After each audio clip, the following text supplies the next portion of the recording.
ओम नमो भगवते वासुदेवाय नमः। नमस्कार बंधुगण आपण मानक आम यूट्यूब चैनल को स्वागत। बंधुगण आज आम जाना 24 तारिखर दिनटी आपणकर किपरि कटिबो। आजिर दिन आपणकर किपरि साब्यस्त हेबो ता सहित जदि विशेष भाव में आम आपको कहबू केउ केउ जिनिस रे आपणको फायदा हेबो केउ सब जिनिस रे आपणको सावधानता अवलंबन करने को पड़िबो। आपणकर लव लाइफ किपरि रहइबो, क्यारियर किपरि रहइबो, बिजनेस आ व्यापार किपरि रहइबो ता सहित स्वास्थ्यर महत्वपूर्ण इनफॉरमेशन आमे आपण मानक ए भिडियो रे देबू। आ भिडियो शेष रे आमे आपणको गोटे उपाय विषय मध्ये कहबू जहाद्वारा आपण आज दिन को आहरी अधिक शुभ और मंगलदायक सब्यस्त करें। आग को भिड आरंभ करने पूर्व आमर आपण को रिक्वेस्ट जदि आपण आमर ये चैनल नुआ आछंती चैनल को सब्सक्राइब करंतु सांगरे नोटिफिकेशन बेल को मध्य ऑन करंतु जहाद्वारा समय समय रे नुआ नुआ भिडियो नोटिफिकेशन आपण पाखरे पहुंची जिवो। आसंतु जानिबा किपरि रहिबो आपणक पई 24 तारिखर दिन। जदि सबुठारु प्रथमे आमे आपणको कहबू कि कौन आपणको पई आज पॉजिटिव रहिबा पई जाउछि। जदि विशेष भाव में कहबा तो फ्रेंड्स आज आपणकर वित्तीय स्थिति रे काफी सुधारता आसीबो। अचानक ही धन प्राप्तिर नुआ अवसर आपणक जीवन रे देखिबा को मिलिबो जहा आपणकर भविष्यत रे आपणक पई गोटे बहुत बढ़िया आर्थिक जीवन रो निर्माण करिबो। शिक्षा क्षेत्र पई जदि कहबा बहुत भलो टाइमिंग रहिबो ता सहित आपण बहुत भलो उपलब्धि को विशेष भाव में प्राप्त करिवे। यह सहित आपणक भितर ऊर्जार सामंजस्य देखा मिलिबो। अन्यक सह भल व्यवहार द्वारा आपण दिमाग रु काम नेबे ता सहित व्यापार वाणिज्य करुवा लोक मैंने आपणक पई सहायकारी होई पारंती। कौनसी योजना विषय रे आपण विस्तारता करिवे बास धैर्यर सह आपण काम करंतु कारण लड़ाई झगड़ार स्थिति टिके होई पारे। ता सहित आपण शांत स्वभाव होइके जदि कथबार्ता करिवे तो लोके आपणकर काफी तारीफ मध्य करिवे। आपणक आर्थिक स्थिति आज बहुत ही भल रहिबो। आपण समय पढ़िबा द्वारा निजर किछि मित्र बा संपर्कीयंकर आर्थिक सहायता प्रदान करिवे। चाकरी पेशा लोकों को बहुत अधिक लाभ मिलिबो। मन चाहा लाभ मिलिबा कारणरू बहुत भल धन लाभर स्रोत मध्य आपणक पई बनुछि। ए समय जहाँ भी काम आपणकर अटकी थिला ताकू पूरा करने को आपण चेष्टा करिवे। किछि बिगिड़ी थिबा कार्य रे सुधारता आसीबार विशेष संभावना रहिछि। विपरीत परिस्थिति रे किछि धन लाभर भल अवसर मध्य विशेष भाव में आपको प्राप्त हेबो। आपणक मन रे शीघ्र पैसा कमेबार तीव्र इच्छा मध्य जागृत हेबो।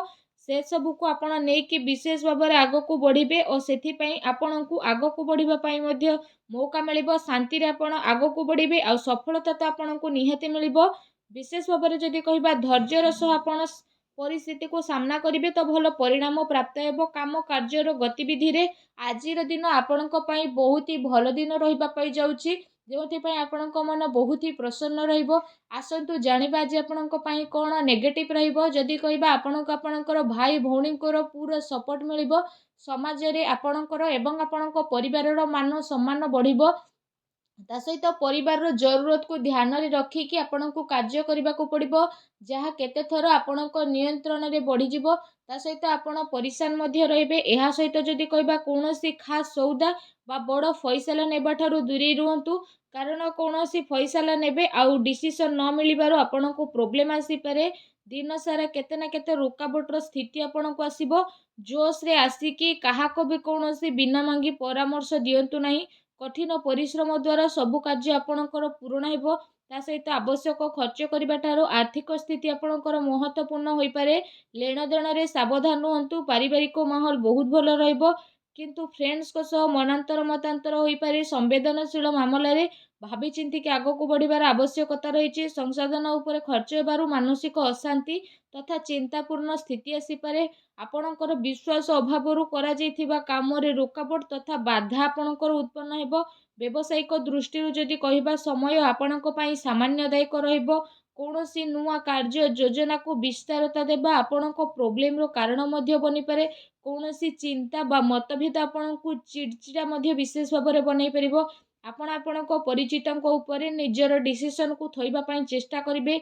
एहा द्वारा आपण निजे निजे को नुकसान करिवे। शुणा जाइथिबा कथा रे आखि बंद करके आदौ विश्वास करंतु नहीं।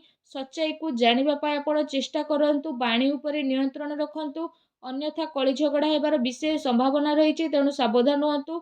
आसंतु जानिबा आपणकर लव लाइफ किपरि रहिबो। कौनसी प्रकार यात्रा बा कौनसी प्रकार शॉपिंग इत्यादि को नहीं लड़ाई झगड़ा होई पारे। ଏମିତିରେ ଆପଣଙ୍କୁ ଆପଣଙ୍କର ମଧୁର ସମ୍ପର୍କ ବନେଇ ରଖିବାର ପ୍ରୟାସ କରିବାର ଆବଶ୍ୟକତା ରହିଛି। ଆପଣଙ୍କ ପ୍ରୟାସରେ ସ୍ଥିତି ଅନୁକୂଳ ରହିବ।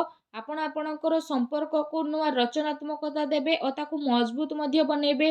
ତା ସହିତ ଏ ସମୟରେ ଆପଣ ଜଣେ ଆଉ ଜଣଙ୍କ ପ୍ରତି ଅତ୍ୟଧିକ ଆକର୍ଷଣ ମଧ୍ୟ ଅନୁଭବ କରିବେ। କିନ୍ତୁ ଧ୍ୟାନ ରଖନ୍ତୁ, ମର୍ଯ୍ୟାଦିତ ଆଚରଣ କରିବା ହିଁ ସର୍ବଶ୍ରେଷ୍ଠ ରହିବ। ତା ସହିତ ଯଦି ଆମେ କହିବା ନିଜ ପ୍ରିୟତମଙ୍କୁ ଆପଣ ଏହା ଅନୁଭବ କରିବେ କି ବାସ୍ତବରେ ଏ ସମ୍ପର୍କ ଆପଣଙ୍କ ପାଇଁ କାଫି ମହତ୍ତ୍ୱପୂର୍ଣ୍ଣ ଅଟେ। ଆପଣଙ୍କ ପ୍ରିୟତମ ହିଁ ଆପଣଙ୍କ ପାଇଁ ସବୁ କିଛି ଅଟନ୍ତି। ଏ ଦିନ ଯଦି କହିବା ଆପଣଙ୍କ ପ୍ରେମ ଜୀବନ ଦୃଷ୍ଟିରୁ ଦିନ ବହୁତ ହି ଭଲ ରହିବ। ଏ ଦିନରେ ଆପଣଙ୍କୁ ଅବଶ୍ୟ ହିଁ ଲାଭ ଉଠାଇବାର ଆବଶ୍ୟକତା ରହିଛି। ଆସନ୍ତୁ ଜାଣିବା ଆଜି ଆପଣଙ୍କର ବ୍ୟବସାୟ କ୍ୟାରିୟର କିପରି ରହିବ। ବ୍ୟାପାର ଧନ୍ଦା ଆପଣଙ୍କର ବହୁତ ଭଲ ଚାଲିବ। କାର୍ଯ୍ୟ କ୍ଷେତ୍ରରେ ଆପଣଙ୍କୁ ସଫଳତା ମିଳିବ। କାର୍ଯ୍ୟଭାରର କିନ୍ତୁ ଅଧିକତା ରହିବ, ଯେଉଁଥିପାଇଁ ଆଗକୁ ଚାଲିକି ଆପଣଙ୍କୁ ଅଧିକ ପରିଶ୍ରମ କରିବା ପାଇଁ ପଡ଼ିବ। କିନ୍ତୁ ପୁରା ଦିନ ଦୌଡ଼ାଦୌଡ଼ିରେ କଟିବ। କାମ କାର୍ଯ୍ୟ ସିଲସିଲାରେ ଆପଣଙ୍କୁ କୌଣସି ଛୋଟ ଯାତ୍ରାରେ ଯିବାକୁ ପଡ଼ିପାରେ, ଯାହା ଆଗକୁ ଯାଇ ଆପଣଙ୍କ ପାଇଁ କାଫି ଲାଭଦାୟକ ସିଦ୍ଧ ହେବ। ତା ସହିତ ଧନ ପ୍ରାପ୍ତିର ଅନେକ ଅବସର ମଧ୍ୟ ଆପଣଙ୍କୁ ମିଳିବ, ଯାହା ପାଇଁ ଆପଣଙ୍କ ମନ ବହୁତ ହି ପ୍ରସନ୍ନ ରହିବ। ଏହା ସହିତ ମେଡ଼ିକାଲ ସହିତ ଜଡ଼ିତ ଛାତ୍ରଙ୍କ ପାଇଁ ବିଶେଷ ଭାବରେ ଦିନ ବହୁତ ହି ଭଲ ରହିବାକୁ ଯାଉଛି। ଚାକିରି ପେଶା ବ୍ୟକ୍ତିବିଶେଷଙ୍କ ପାଇଁ ଆଜିର ଦିନ କାଫି ମିଲାଜୁଲା ରହିବ। ଏହା ସହିତ ଆଜି ଆପଣଙ୍କୁ ନିଜର ବ୍ୟବସାୟକୁ ନେଇକି କୌଣସି ଯାତ୍ରା ମଧ୍ୟ ହୋଇପାରେ, ଯାହାର ଆପଣଙ୍କୁ ସକାରାତ୍ମକ ପରିଣାମ ପ୍ରାପ୍ତ ହେବ। ବ୍ୟବସାୟିକ ଦୃଷ୍ଟିରୁ ଆଜିର ସ୍ଥିତି ଆପଣଙ୍କ ପାଇଁ କାଫି ଅନୁକୂଳ ଭରା ରହିବ। ଆଉ ଏ ସମୟରେ କିଛି ଭଲ ଲାଭ ମଧ୍ୟ ଆପଣଙ୍କୁ ପ୍ରାପ୍ତ ହୋଇପାରେ, ଯାହାର ଆପଣ ଲମ୍ବା ଟାଇମରୁ ଅପେକ୍ଷା କରିକି ରହିଥିଲେ। ଆସନ୍ତୁ ଜାଣିବା ଆଜି ଆପଣଙ୍କର ସ୍ୱାସ୍ଥ୍ୟ କିପରି ରହିବ। ଆଜି ଆପଣଙ୍କୁ ଆପଣଙ୍କ ସ୍ୱାସ୍ଥ୍ୟକୁ ନେଇ ବିଲକୁଲ ବି ଚିନ୍ତିତ ହେବାର କୌଣସି ବି ଆବଶ୍ୟକତା ନାହିଁ। ଆଜି ଆପଣଙ୍କ ସ୍ୱାସ୍ଥ୍ୟ ଆପଣଙ୍କୁ ଭରପୁର ସାଥ ଦେବ। ନିଜ ସ୍ୱାସ୍ଥ୍ୟ ଦୃଷ୍ଟିରୁ ଆପଣ ମହତ୍ତ୍ୱପୂର୍ଣ୍ଣ ସାଥ ପାଇବେ। ନିଜେ ନିଜକୁ ଊର୍ଜାବାନ ଆଉ ବିଲକୁଲ ଚିନ୍ତାମୁକ୍ତ ବୋଲି ମଧ୍ୟ ଅନୁଭବ କରିବେ, ଯାହାଦ୍ୱାରା ଆପଣଙ୍କ ମନ ବହୁତ ହି ପ୍ରସନ୍ନ ରହିବ। ତା ସହିତ ସ୍ୱାସ୍ଥ୍ୟକୁ ଆହୁରି ଅଧିକ ଭଲ ରଖିବା ପାଇଁ ଆପଣ ପ୍ରତ୍ୟେକ ଦିନ ଯୋଗ କରନ୍ତୁ, ବ୍ୟାୟାମ କରନ୍ତୁ ଏବଂ ସୁସ୍ଥ ରୁହନ୍ତୁ। ଆସନ୍ତୁ ଜାଣିବା ଆଜି ଆପଣଙ୍କ ପାଇଁ କ'ଣ ବିଶେଷ ଉପାୟ ରହିଛି। ଆଜି ଆପଣ ସ୍ନାନ ଆଦି ବିଶେଷ ଭାବରେ କରିସାରିବା ପରେ ଅଶ୍ୱତ୍ଥ ବୃକ୍ଷ ମୂଳରେ ବିଶେଷ ଭାବରେ ସୂତାକୁ ଗୁଡ଼ାନ୍ତୁ। 7 ଥର ସୂତାକୁ ଗୁଡ଼େଇ ପରିକ୍ରମା କରନ୍ତୁ। ତା ସହିତ ଅଶ୍ୱତ୍ଥ ବୃକ୍ଷର ପୂଜା କରନ୍ତୁ। ଏହା ସହିତ ଓଂ ସଂ ଶନିଶ୍ଚରାୟ ନମଃ ଏ ମନ୍ତ୍ରର ମଧ୍ୟ 108 ଥର ଜପ କରନ୍ତୁ। ବହୁତ ହି ସଚ୍ଚା ମନରେ ଶ୍ରଦ୍ଧା ଭାବରେ ଜପ କରନ୍ତୁ। ଏପରି କରିବା ଦ୍ୱାରା ଭଗବାନ ଶନିଦେବ ବହୁତ ଶୀଘ୍ର ପ୍ରସନ୍ନ ହୋଇଯିବେ, ଆଉ ଆପଣଙ୍କର ସବୁ କଷ୍ଟକୁ ମଧ୍ୟ ଦୂର କରିବେ। ଆଉ ଆପଣଙ୍କ ଜୀବନରେ ଯାହା ବି ପ୍ରୋବ୍ଲେମ୍ ଚାଲୁଥିଲା ସବୁ ପ୍ରୋବ୍ଲେମକୁ ଶେଷ କରିବେ।